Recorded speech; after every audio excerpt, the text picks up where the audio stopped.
আমার দামি বাড়ি নাই, দামি গাড়ি নাই, দামি বিছানা নাই, ওই দামি বিছানার থেকে টেনে টেনে নামাইয়া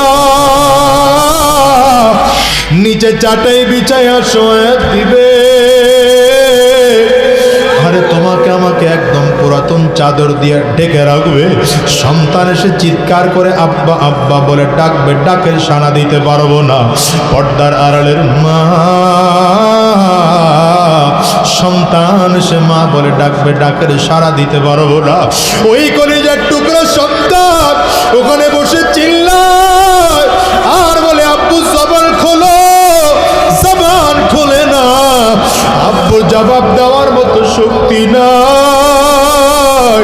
একদল লোক চলিয়া যাবে বাজার থেকে কাফনের কাপড় কিনে আনার জন্য, একদল লোক চলিয়া যাবে সাবান কিনে আনার জন্য, একদল লোক চলিয়া যাবে বাঁশ কিনে আনার জন্য।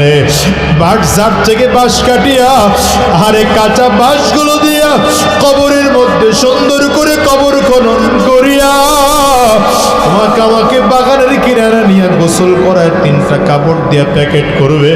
একটা মাথার মধ্যে বাঁধিবে, আর একটা কোমরে বানার, একটা পায়ের মধ্যে বাঁধিয়া জানাজাটা কমপ্লিট করাইয়া 3 জনে ধরাধরি করিয়া লাশ কবরের মধ্যে নিয়ে নামাবে।